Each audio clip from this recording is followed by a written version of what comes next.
Bueno, pues muy buenas. Mi nombre es David Hurtado. Ante todo, agradecer muchísimo al Grupo Álava por la oportunidad de estar aquí, pero especialmente porque con las ponencias anteriores estoy aprendiendo muchísimo alrededor de todo esto. Antes, vehículos eléctricos, gestión de electricidad. Así que, por aportar mi granito de arena, lo que venía a contaros es un poco alrededor de la inteligencia artificial generativa, todo esto de GPT, ChatGPT, los modelos que hemos visto y tal, y alrededor de otra tendencia que yo creo que están bastante relacionadas, una tendencia no tiene nada que ver, que es las plataformas low-code, creación de aplicaciones, automatización y un poco la unión. Y mi objetivo hoy era explicaros bien cómo funciona esto, qué puede hacer, qué no puede hacer, porque yo creo que es una cosa que no se ha explicado muy bien y no se ha entendido muy bien. ¿Conocéis todos ChatGPT? ¿Habéis utilizado ChatGPT? ¿Lo usáis habitualmente? ¿Sí? ¿No? ¿Más o menos? Es espectacular, funciona muy, muy bien, pero no lo uséis para nada confidencial. No le pongáis información confidencial, que puede aprender, ¿vale? Esto es una cosa... Yo creo que en general no se ha explicado muy bien y os lo voy a explicar, ¿vale? ¿Qué es esto de la inteligencia artificial generativa? Esto de la nueva inteligencia artificial. Entonces, estamos hablando de un tipo de inteligencia artificial nueva, no es exactamente nueva, pero digamos que se democratizó bastante alrededor de 2021 y se hizo totalmente viral en 2022. En marzo, a principios de año, un tipo ganó un concurso de fotografía utilizando una imagen hecha por inteligencia artificial. Tuvo un poco de polémica, pero el tipo recogió su premio y se fue.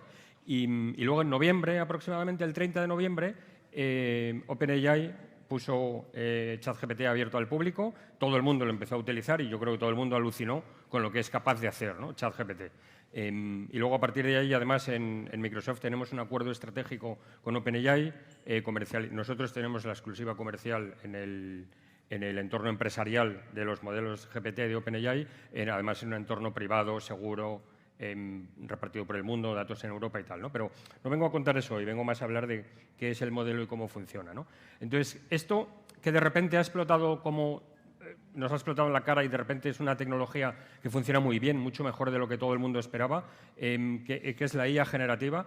¿Qué tiene de distinto versus la tradicional, por decirlo así? Y decir inteligencia artificial tradicional ya me suena raro, pero los modelos de inteligencia artificial hasta ahora son modelos que hacen muy bien una cosa, requieren mucho trabajo y muchos datos para hacer muy bien una cosa. Por ejemplo, un modelo de análisis de sentimiento de texto es un modelo que ha requerido muchos datos de texto para ser capaz de, dada una frase, analizar el sentimiento y decir es positivo o negativo. O un modelo de predicción es capaz de, en base a unos datos, aprender a hacer un determinado tipo de predicción o de recomendación, ¿no? Un modelo de clasificación de imagen, que antes en la sala Expo estaba viendo uno, ha tenido mucho trabajo para ser capaz de entender y reconocer objetos en un determinado tipo de imágenes, ¿no? Pero digamos que los modelos de inteligencia artificial hacen una cosa y el trabajo consiste en base a muchos datos, lograr que haga mejor esa cosa, que sea más preciso, ¿no? Que sea más exacto. Ese es un poco hasta ahora el trabajo, ¿no? Entonces, lo que ha ocurrido de repente es que ha aparecido un tipo de inteligencia artificial que se basa en grandes modelos de lenguaje. Yo creo que la clave, además, es el lenguaje, aunque hacen imágenes, audio, vídeo, tal, que es un enorme modelo que es capaz de hacer muchas cosas, el mismo modelo. Entonces, no se ve muy bien, pero la clave son los 3 puntos suspensivos que pongo abajo. Es el modelo, es capaz de entender lenguaje, es capaz de hacer muchas cosas y no está limitado. Como el uso del modelo, que esta es la segunda característica, es que se utiliza simplemente preguntándole con lenguaje natural, según yo le pregunte es capaz de hacer nuevas cosas. Entonces, la cantidad de cosas que puede hacer es espectacular, depende de la potencia del lenguaje que tengamos. Y el trabajo, y esto es una cosa bastante curiosa que nos tenemos que acostumbrar, el trabajo es el contrario que en la inteligencia artificial tradicional. Ahora se trata de limitarlo y tratarlo, conseguir que haga solo lo que yo quiero, que no haga cualquier cosa, ¿no? Habéis visto que ChatGPT puede escribir poesía. Pues si yo voy a hacer un asistente para mis empleados o para mis clientes, el trabajo es que no haga poesía, ¿no? Sino que haga instrucciones o recomendaciones o lo que sea. Luego es un nuevo modelo que es bastante curioso lo distinto que es de lo tradicional. Y luego una cosa importante es que esto ha llegado de repente, funciona muy bien. Los modelos que hay ahora son de texto a texto o de texto a imagen, texto a texto GPT, lo que conocemos todos. Yo le hago una pregunta y me da una respuesta. Y texto a imagen, no sé si habéis probado DALL-E de OpenAI o algún modelo similar. Yo le doy una frase y él me crea una imagen al vuelo, ¿no? La generativa genera una imagen. Esto es ahora, pero en muy poco tiempo va a llegar la multimodalidad, es que yo le pueda dar contenido en cualquier formato y él pueda devolverme contenido en cualquier formato. Esto va a llegar poco a poco, yo calculo que tardará unos meses, no mucho más, pero va a pasar que yo le voy a poder dar una imagen y hacerle preguntas sobre la imagen o pedirle que la respuesta sea un vídeo o un audio, ¿no? Yo creo que va a ser una cierta segunda revolución. He podido probar algún modelo. Bueno, los de OpenAI, cuando anunciaron GPT-4, no sé si lo habéis visto esta imagen, anunciaron esta, y es entre otras capacidades que tiene el modelo, y es que le dan una imagen de los globos y le hacen la pregunta, ¿qué pasaría si corto las cuerdas? Y el modelo responde que los globos probablemente salgan volando. O sea, esto desde el punto de vista de inteligencia artificial es revolucionario. Hasta ahora un modelo tradicional de análisis de imagen podría, como mucho, reconocer, diferenciar entre globos y lacasitos, pero no sería capaz de tener un entendimiento semántico, que son globos de helio que vuelan y por eso están atados, y mucho menos hacer hipótesis, que si corto las cuerdas salen volando, ¿no? Yo me acuerdo que vi esto, no sé si os parece tan espectacular como a mí, o yo soy muy entusiasta, pero yo vi esto, me parece espectacular, me puse a hacer pruebas con el modelo. Entonces ocurre esto, no sé si se lee, pero os lo leo. Ocurre esto que le subo una foto así, me encuentro por internet de una moto, un tipo en una moto, y le digo, ¿qué pasa si suelta las manos? Fijaos que no le doy contexto, no hay entrenamiento, no hay análisis detallado, no hay procesamiento. Yo subo la foto y digo, ¿qué pasa si suelta las manos? Y el modelo responde, si la persona de la moto suelta las manos mientras salta por la colina rocosa, perderá el control y el equilibrio. O sea, entiende perfectamente qué significa estar haciendo el cabra en moto por una montaña y soltar las manos, ¿no? Y dice que tendrá un accidente, que es importante mantener agarre firme y tal. Encima, además, como es GPT, que es muy buen rollista y siempre nos da recomendaciones y tal, ¿no? Entonces, este caso me parece curioso, o sea, creo que es un salto cualitativo muy grande, pero claro, me pongo a hacer pruebas yo y se me ocurre hacer una cosa, no sé si se lee, pero os la cuento. Me bajo una foto descargada de internet que no tiene muy buena resolución en perfecto castellano de un procedimiento de cómo actuar cuando alguien se desmaya, se la subo y le digo, oye, tengo aquí una persona que se nos ha desmayado, le hemos hecho tal, le hemos puesto de lado, desabrochado la ropa, pero no sabemos qué hacer, ¿le damos agua? Y me contesta, no, no le des agua. La persona desmayada tal me hace un resumen de dónde estamos y de lo que he hecho y me dice justo las 3 cosas que no he hecho dentro del procedimiento. O sea, en un flash ha sido capaz de identificar la foto en perfecto castellano, identificar que es un procedimiento de actuación en caso de desmayo, entender lo que yo le he dicho, el procedimiento que he seguido y decirme lo que tengo que hacer. Y todo esto en perfecto castellano, de forma instantánea, tal. No sé si me paso de entusiasta o no, pero o sea, me da la sensación, bueno, lo primero es que el diagrama mal hecho, poca resolución en castellano, se convierte en la fuente de datos y GPT, el modelo, se convierte en el asistente que lo entiende, lo explica, lo razona, etcétera, ¿no? Con lo cual me da la sensación de que la creación de bases de datos de conocimiento se va a simplificar muchísimo, ¿no? Y el acceso a eso. Me parece esto espectacular, creo que va a venir una segunda revolución. Entonces, me vuelvo atrás, un paso atrás y digo, ¿cómo estamos ahora mismo con esto de los modelos de inteligencia artificial generativa? Tenemos texto a texto, ChatGPT, GPT y texto a imagen, ¿no? Dalí, Midjourney, alguno de esos. Entonces, ¿qué cosas pueden hacer esto? Vamos a explicar bien cómo funciona, qué hace y qué no hace. Porque habéis probado todos ChatGPT y habéis visto que se equivoca, ¿no? Le pregunto cosas concretas, se equivoca. Eso es correcto, que se equivoque es correcto, es que lo estamos usando mal, ¿no?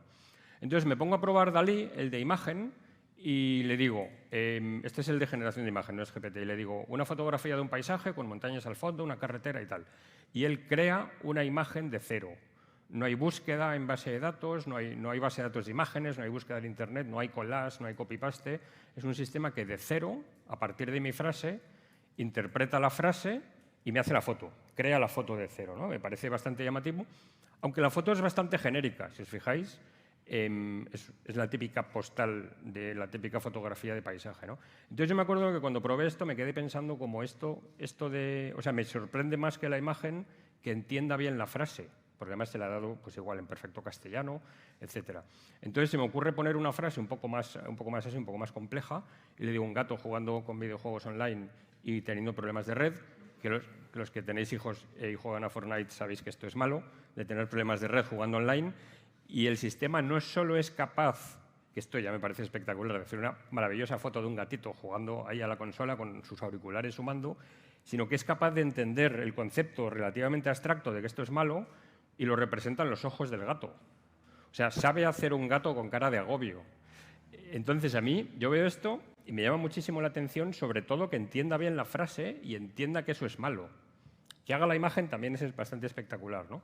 Pero me llama mucho la atención el entendimiento del lenguaje que tiene. Os cuento esto, aparte de la gracia del gato, porque yo creo que la base de todo esto es el enorme modelo que tiene un entendimiento maravilloso del lenguaje. que entiende perfectamente el lenguaje. En realidad no lo entiende, es predicción de texto, pero a efectos prácticos parece que lo entiende. Entonces, le empiezas a hacer preguntas, por ejemplo, ¿qué me puedes contar sobre el Grupo Álava? Y me da toda una explicación, ¿no? O sea, entiende mi pregunta, en perfecto castellano me da una explicación. La explicación no está mal, no es maravillosa. Si yo soy experto en la pregunta, si yo conozco bien el Grupo Álava, probablemente mi explicación sea mejor, pero no está mal. Sabe explicarlo y sabe hacer una cosa que no está nada mal, ¿no?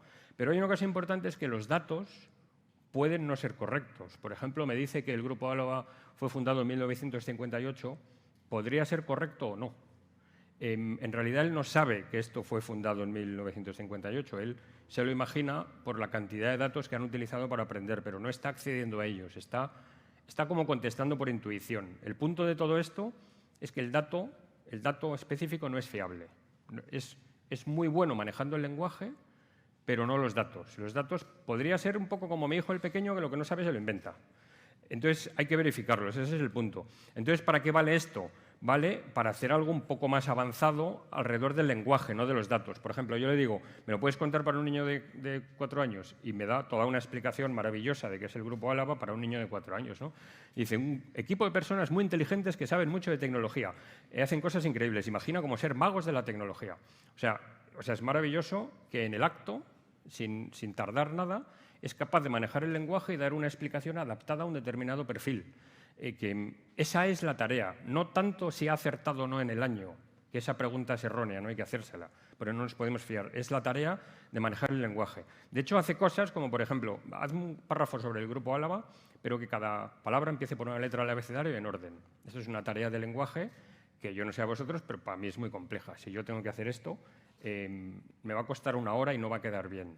Yo le doy y en el acto dice, absolutamente, aquí tienes un párrafo. Agrupación bendita, colaboradores dedicados, esforzados, formados, grandes habilidades. Me hace un párrafo y si tiene que hacer trampa en algún momento, que en este caso no lo hace, bueno, un poco sí, me lo dice. Me dice, he tenido que hacer trampa en tal palabra. En este caso lo hizo bien, con lo cual es bastante curioso. Con lo cual ese es el punto. Tareas de lenguaje espectacularmente rápido.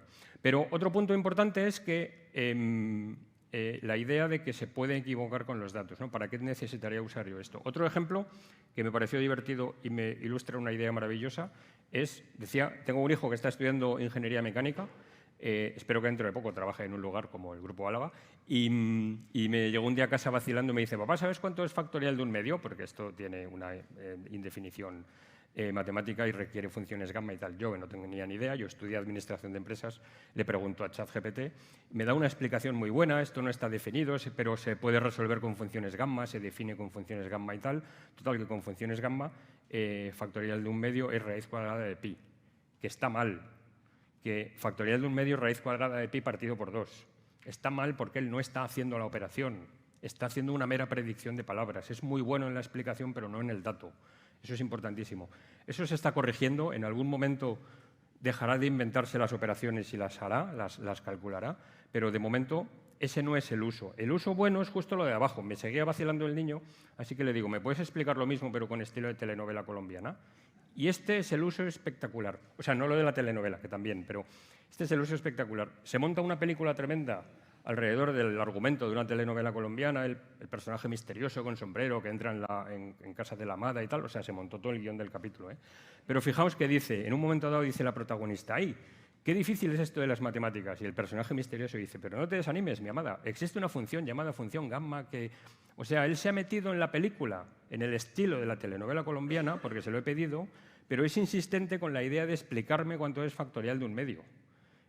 Porque es lo que le pedí inicialmente, y es capaz de hilar las ideas. Es capaz de hilar las ideas y montarse una telenovela alrededor de la explicación. Imaginaos la potencia, si yo le doy datos, porque el problema de todo esto es que se equivoca porque no tiene datos, si yo le doy mis datos, le doy mi manual de procedimientos y le digo, explícalo a un técnico con este determinado nivel de conocimientos y además en este idioma.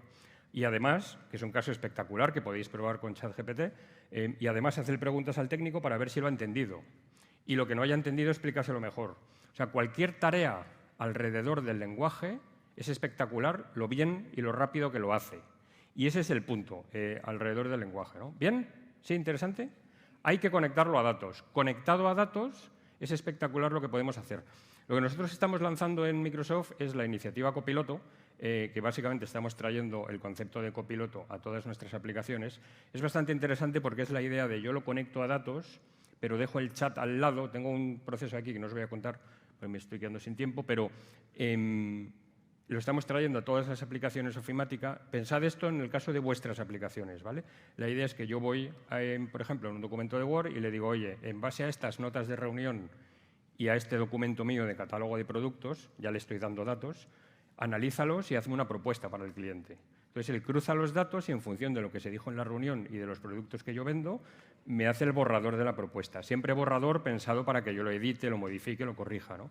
Y a partir de ahí me sale el copiloto al lado como un chat que me va a acompañar a todas partes, al que le puedo pedir, vale, ahora hazlo con el look and feel de la propuesta de la semana pasada, o cambia este tema, o coge las imágenes de este PowerPoint que hice yo y que me gusta mucho. Y él me va modificando el documento. Luego, no es solo como ChatGPT que me da contenido, sino que al estar conectado a datos me da contenido relevante respecto a los datos, pero además me maneja las aplicaciones por mí. O sea, es un verdadero copiloto. No es piloto automático, no hace el trabajo por mí, pero es copiloto, me ayuda un montón, ¿no? La idea esta de que procese datos es interesante. Este caso me parece maravilloso. Imaginaos que hay una Excel con muchos datos, yo me manejo mal con Excel. Entonces, abre el copiloto y dice, búscame tendencias del último trimestre. Él se lee los datos de la Excel y le da las tendencias en modo texto. Oye, pues las ventas han subido tal, el manufacturing, los costes de fabricación han salido tal. Dice, vale, enséñame eso. Entonces, en realidad no ha hecho nada que no podría hacer yo. Ha analizado los datos de la Excel y me ha dado las tendencias como 3 frases. Pero a mí me hubiera costado media hora. Esto, la gracia es que lo hace instantáneamente. Por eso es el copiloto que me va a ayudar muchísimo con cualquier cosa que sea procesamiento de información, que se la tengo que dar, lo tengo que conectar, y a partir de ahí manejo de esa información y explicación, detalle, traducción, resumen, etcétera, ¿no? Y luego a partir de ahí, encima, manejar la aplicación por mí, que en el caso de Excel ya me parece relevante. La idea del copiloto, no me quiero extender más aquí, la idea del copiloto es que me va a acompañar a todas partes. Mi sensación es que se va a simplificar mucho, en general, el uso de la ofimática y de la informática en general, porque el copiloto puede acceder a los datos y puede manejar las aplicaciones por mí. Igual, el uso de la informática en los próximos meses, años, se convierte en yo preguntándole al ordenador, ¿no? Va a ser un tiempo divertido, al menos interesante, creo, ¿no? ¿Curioso esto? ¿Interesante? ¿Os suena de algo la tendencia low code? Cambio de tercio completamente y luego vuelvo a unir las dos, ¿vale? ¿Os suena de algo lo que es una plataforma low code? Más o menos. La idea de esto es que es una de los analistas llevan 3 o 4 años diciendo que es una de las tendencias más disruptivas del mercado de la tecnología, que yo creo que estoy de acuerdo, vamos, que lo estoy viviendo mucho, pero ahora está un poco eclipsado por la inteligencia artificial, no digamos el año pasado con todo esto del metaverso, pero el punto es que se están uniendo, ¿vale? Entonces, yo creo que vamos a ver un resurgimiento de las plataformas low-code de repente. Básicamente, una plataforma low-code es alrededor de poder desarrollar y crear aplicaciones. Traigo unas imágenes un poco medio en broma, medio en serio. Es cómo es el desarrollo de aplicación. Toda empresa mediana o grande tiene desarrollos a medida, software a medida. Pues básicamente es desarrolladores, que encima en el mercado hay pocos, desarrollando, programando en pantallas negras, lenguajes esotéricos, ¿no?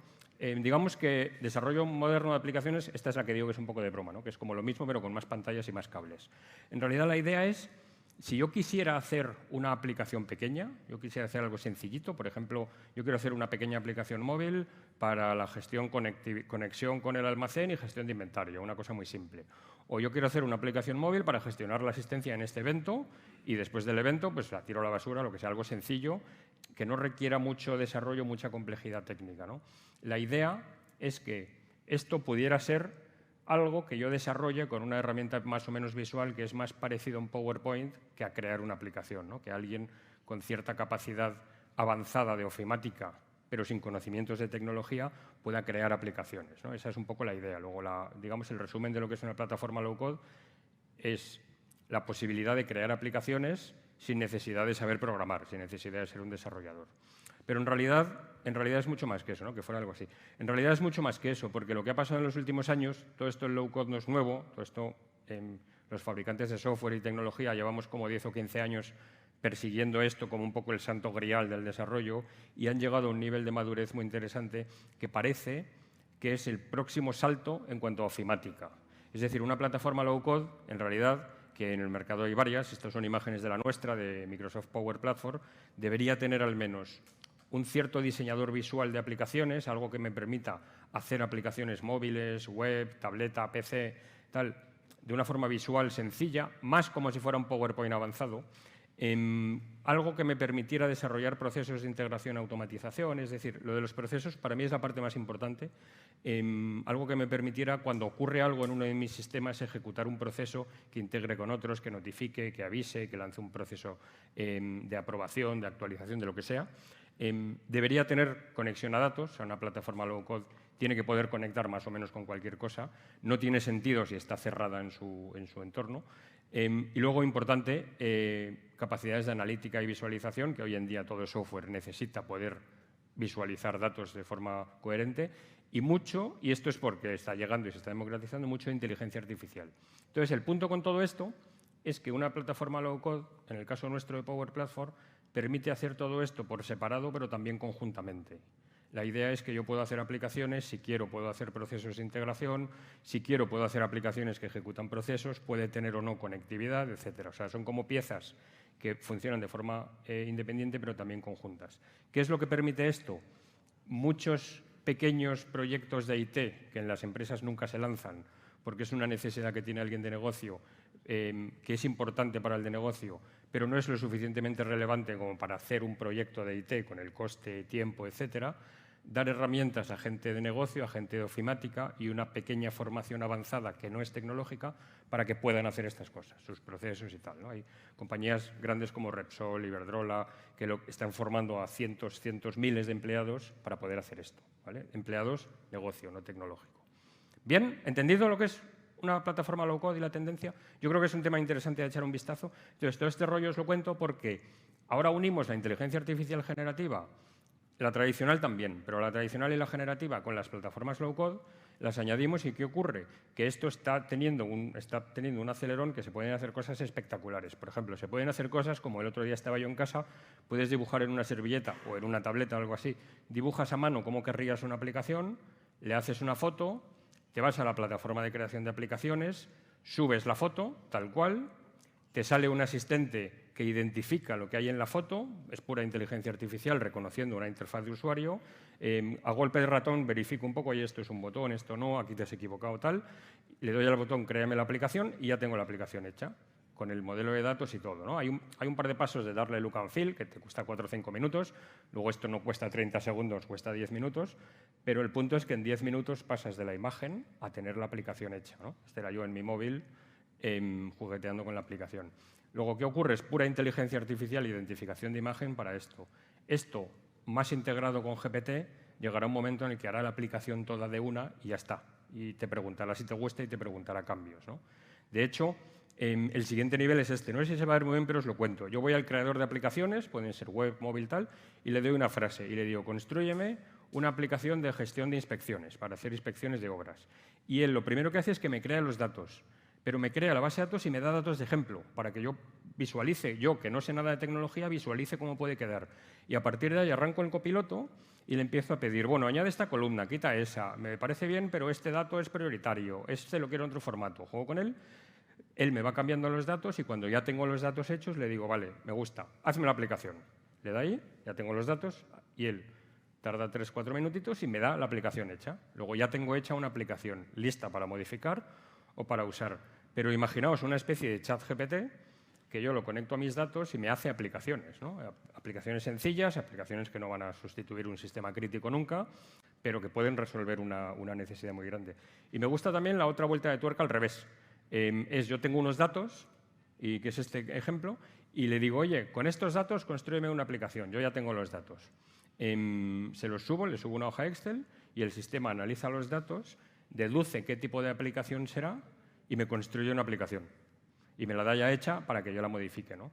Con lo cual, pensad que en base a la hoja Excel de asistentes de un evento, voy a tardar 30 segundos y un par de preguntas a GPT a que me haga la aplicación de gestión del evento, por ejemplo, ¿no? O en base a los datos que he recuperado de los lectores cargadores eléctricos, me hago rápidamente una aplicación de gestión de algo rápido, ¿no? Me resulta interesante cómo la unión de ambas cosas va a hacer rapidísimo la creación de aplicaciones, cosas sencillas, ¿no?